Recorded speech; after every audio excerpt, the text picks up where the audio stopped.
What does the Deepseek breakthrough, of course, the Chinese artificial intelligence breakthrough, mean to the artificial intelligence energy hypothesis that we're going to be using a lot more electricity? And how should investors react to this news? Well, depending on what news source you look at, some people are even calling this our Sputnik moment. For those of you who aren't, 80 years old, Sputnik was a launch of a Russian satellite that occurred ahead of America being able to launch its first satellite. So this was back in the 50s.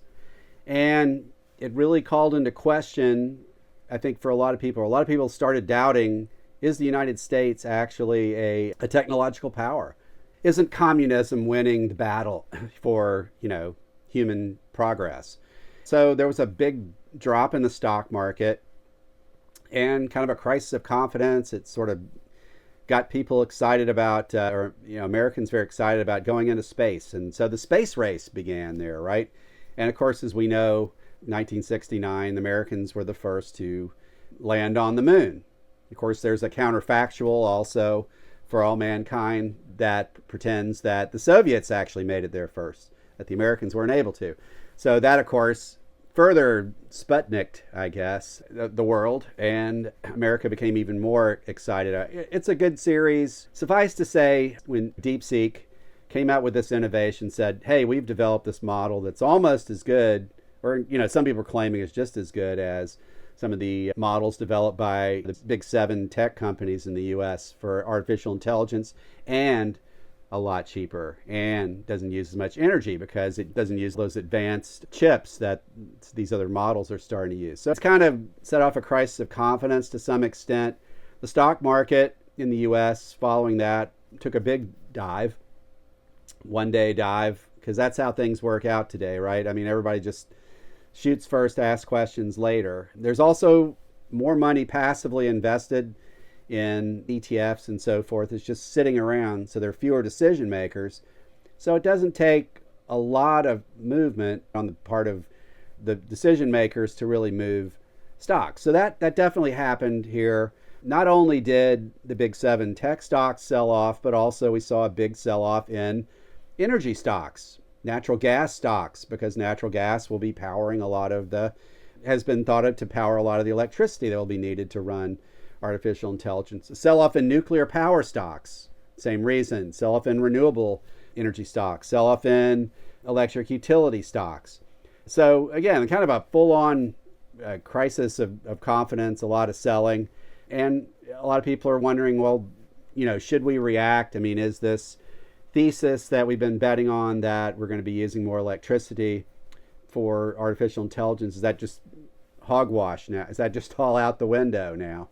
And I think, if anything else, it's a pretty good lesson into how fickle many investors are and why, because of that, markets move the way they do. But let's take a step back here and just examine what the underlying fundamentals are for the rest of us who don't necessarily wake up in the morning, sell a stock, and then buy it back after lunch.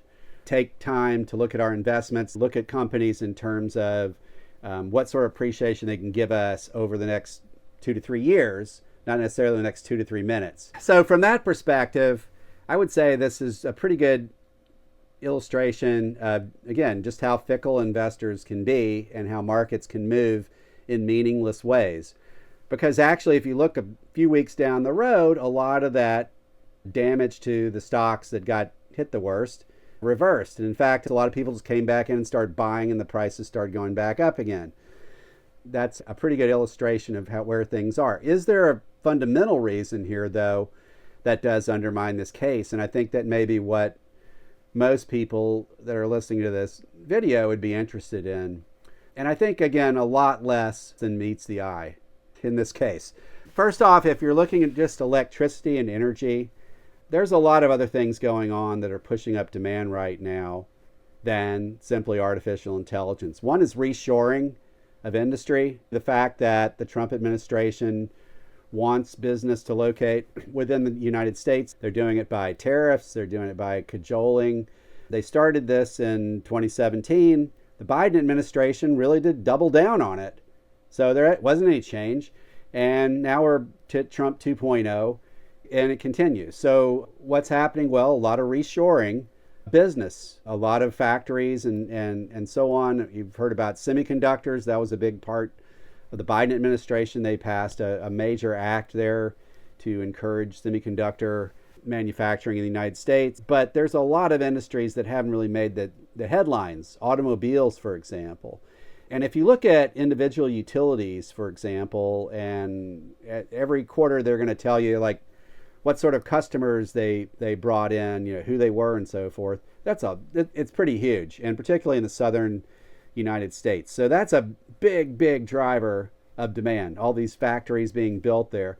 When we talk about manufacturing in the U.S., you kind of have that image of, the big factory, a lot of workers and so forth. Factories today are much more energy intensive and less worker intensive. A lot of automation. So again, big driver of electricity demand. Electrification, I read a lot of things, probably too many things, and probably too much on social media. And there's so many people that are out there crowing that it's the end of the electric vehicle.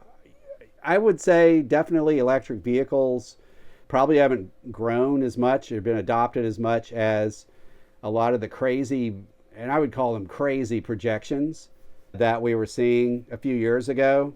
But they're still growing. They're still, we're still seeing more adoption, and not just in China, where you can really see the strategic reason why China would want to go to electric vehicles. Basically, they don't have a lot of oil there. They depend on a lot of imports. So electric vehicles, no imported oil, right? I mean, we produce a lot of oil here. We produce all our own oil here. So there's not so much of an imperative. But even here, you're seeing a lot of adoption of electric vehicles, and you're going to continue to see it. Price of batteries are 90% down from what they were a decade ago. They're still falling. We're seeing battery factories here located in the United States. So of transportation, reshoring, population growth, all these things are driving electricity demand, not just artificial intelligence. But also artificial intelligence demand, we're not talking about some kind of pie in the sky projections down the road. We're talking about real-time demand. That's why companies are, big tech companies are basically going to power companies and signing contracts. And it's why developers, companies like NextEra Energy and Brookfield Renewable, they're able to signing on record numbers of these contracts, and they've been able to pass on higher interest rates, all this because there's such demand, for energy with the tech companies. So it's happening in front of our eyes. It's happening in real time. And the notion that, the Deepseek innovation, which is pretty impressive, is actually slowing anything down. It's not happening. You could basically write a book on this. There's also something else to consider here, and that is something called Javon's paradox, which is the more efficiency in a process and the cheaper it gets to produce, the greater demand will rise. And I think this is very likely to be the case here. In fact, it is the story of electricity, if you think about it. Electricity began back in the 1800s as basically a product for the rich. Only the rich could afford it. And it was a guy called Samuel Insull. People might know him as the Monopoly Man. He's actually the inspiration for the guy on the Monopoly board. But he was Edison's business manager at one time. And he conceived the idea that by mass producing electricity, driving down the price and making it affordable to everyone, that he would drive a golden era for electricity and electricity companies. And, the rest is history, right? He built the first giant central stations, Commonwealth Edison in Illinois, the old cornerstone of that empire. And over time, we've seen, again, power companies develop more and more efficient ways to generate electricity.